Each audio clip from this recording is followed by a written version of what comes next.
What if I told you the most feared weapon of World War II was a spectacular failure? A machine so powerful it could kill an enemy tank from over a mile away, yet so unreliable it often broke down before it even reached the battlefield. This is the story of a paradox, an engineering masterpiece that was also a logistical nightmare, a steel beast that haunted the dreams of Allied soldiers but ultimately couldn't stop the tide of the war. This is the story of the Panzerkampfwagen 6, the Tiger. And to understand why it was so feared, you have to understand the terror it created on a cold battlefield in 1943, where a single shot from its gun could mean the difference between life and a fiery death.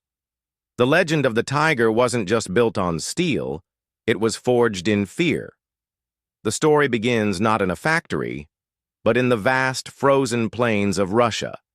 In June 1941, Germany unleashes Operation Barbarossa. The Wehrmacht is confident. Its Panzer III and I-4 tanks have dominated Europe. But then they meet something unexpected, something that sends a shockwave all the way back to Berlin. They meet the Soviet T-34 and the KV-1. Suddenly, German anti-tank guns are useless. Panzer shells bounce off the sloped armor of the T-34. It's a crisis known as the T-34 shock. Hitler, obsessed with technological superiority, demands a solution. He wants a heavy tank, a breakthrough weapon that can dominate any opponent. The contract goes out to two rival firms, Porsche and Henschel. Ferdinand Porsche, the famous car designer, creates a radical design with a complex gasoline-electric drive system. It's ambitious, but it's a disaster. The prototype is prone to catching fire and breaking down. Henschel's design is more conventional, more reliable, and on Hitler's birthday, April 20th, 1942, it's the Henschel prototype that is chosen for production. It's armed with the most feared artillery piece in the German arsenal, the 88mm anti-aircraft gun, redesigned for a tank turret as the KWK-36. This gun is the Tiger's killer secret. Its high-velocity shell has an incredibly flat trajectory, making it a brutally effective and accurate tank killer. Combined with 100mm of flat, high-quality steel armor on the front, the Tiger is, on paper, invincible. The Tiger's first taste of combat is a complete mess. In August 1942, near Leningrad, 4 of the brand-new tanks are rushed to the front. They get stuck in the swampy terrain. All 4 suffer mechanical breakdowns. It's an embarrassing debut. But the real legend of the Tiger begins under the hot sun of North Africa. In December 1942, the tanks of Schwer Panzerabteilung 501, or Heavy Tank Battalion 501, roll into Tunisia. The British and Americans have never seen anything like it. Their 2-pounder and 6-pounder guns are like pea shooters. Their M3 Lee and M4 Sherman tanks are outranged and outgunned. A British report from the battle captures the sheer shock. A gunner fires his 75mm gun at a Tiger. He watches the shell hit the front plate, bounce off, and fly harmlessly into the sky. He fires again. Same result. The Tiger hasn't even noticed him. Then, the German tank slowly turns its massive turret. There's a flash, a roar, and the British tank is instantly engulfed in flames. This story repeats itself across the battlefield. The Tiger can sit at 2,000 meters, well outside the effective range of Allied tanks, and pick them off one by one. Allied crews develop a genuine and crippling condition known as Tiger phobia. Every German tank spotted in the distance is mistaken for a Tiger. Panic spreads. The doctrine becomes stark and terrifying. To kill a single Tiger, you need at least 5 Shermans. You accept that you will lose 4 of them. You attack from the flanks and the rear, hoping to get a lucky shot into its thinner side armor while your comrades are being systematically destroyed. On the Eastern Front, the legend grows to mythic proportions. At the Battle of Kursk in July 1943, the largest tank battle in history, the Tigers become the spearhead of the German assault. Men like SS tank commander Franz Staudegger, in a single engagement on July 8, 1943, claimed to destroy 22 Soviet T-34s with his lone Tiger, holding off a major counterattack and earning the Knight's Cross. While these numbers are often inflated by propaganda, the core truth remains. In the hands of an experienced crew, a Tiger was a weapon of annihilation. The kill ratios were staggering. Heavy Tank Battalion 502, for example, would eventually claim to have destroyed 1,400 enemy tanks for the loss of just 107 of their own Tigers. The psychological impact is immeasurable. The Tiger isn't just a tank, it's a monster, a boogeyman made of 57 tons of steel. And in the summer of 1944, in the fields of Normandy, one man and one Tiger would cement this terrifying legacy forever.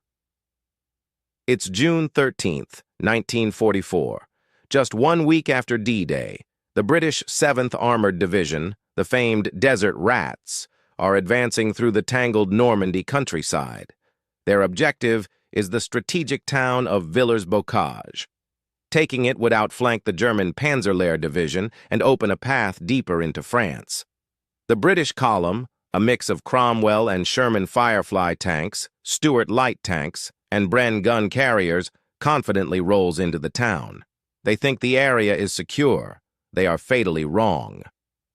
Watching them from a ridge just outside the town is SS Obersturmführer Michael Wittmann, commander of the 2nd Company of Schwer SS Panzerabteilung 101. He is already a decorated tank ace from the Eastern Front. He sees the entire British column, exposed and unsuspecting. His own company is miles away. Reinforcements are not coming. A conventional commander would wait, report the enemy position, coordinate an attack. Wittmann is not a conventional commander. He sees an opportunity that will last only minutes. He tells his crew, "We are going in." At approximately 9 a.m., Wittmann's Tiger, number 205, rolls down the ridge and onto the main road, Route Nationale 175. He opens fire on the rearmost tank in the British column, a Cromwell, destroying it and blocking any retreat. Then he drives his Tiger straight alongside the static, helpless column of British vehicles. It's a massacre. He's moving parallel to them, firing his 80 E8mm main gun and machine guns into the thin side armor of the British tanks and half-tracks. They are parked, their crews brewing tea, completely unaware. One by one they explode, Cromwells, Stuarts, M5 half-tracks carrying infantry. The column is thrown into absolute chaos. Wittmann drives through the carnage, knocking out vehicle after vehicle before reaching the center of Villers-Bocage. There, he confronts several British tanks from the 4th County of London Yeomanry. He knocks out 3 of them. But now, the British are fighting back.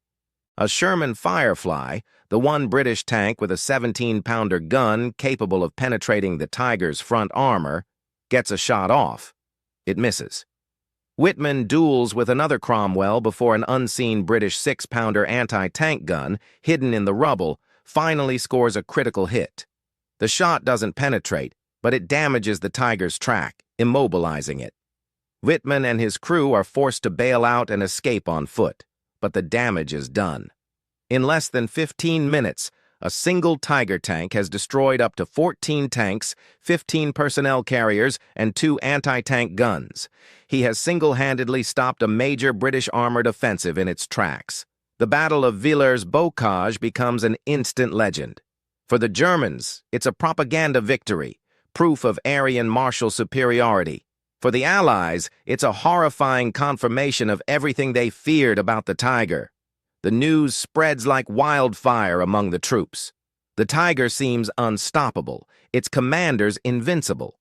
The psychological blow is almost as devastating as the physical one. The British 7th Armored Division is forced to withdraw from Villers-Bocage, its advance shattered. The front line in this sector would barely move for the next 2 months. Wittmann's lone charge had created a stalemate, buying the German army precious time. But the story of Villers-Bocage also reveals the Tiger's fatal flaw. It was an apex predator, but a fragile one.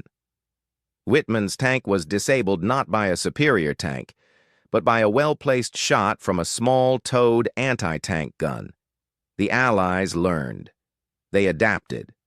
They realized they couldn't fight the Tiger on its own terms. They used overwhelming numbers. They used their superior air power, with rocket-firing Typhoons becoming the most feared Tiger killers. They used artillery to track and disable them, and they developed their own Predator, the Sherman Firefly. By fitting the powerful 17-pounder gun into a standard Sherman chassis, they finally had a tank that could duel with a Tiger on something approaching equal terms. The fear remained, but it was no longer a paralyzing terror. It was a calculated risk. So why do we remember the Tiger? Only 347 were ever built. For comparison, the United States produced nearly 50,000 Shermans and the Soviets over 60,000 T-34s. The Tiger was a mechanical diva. It consumed 500 liters of fuel for every 100 kilometers, a logistical impossibility for the collapsing German war machine. It was so heavy it couldn't cross most European bridges, and its complex transmission broke down constantly. It was, in strategic terms, a waste of resources. Its true power was never on the strategic map. It was in the minds of the soldiers who had to face it. The fear it generated was its greatest weapon, a legend of invincibility that was far more effective and far more terrifying than the tank itself.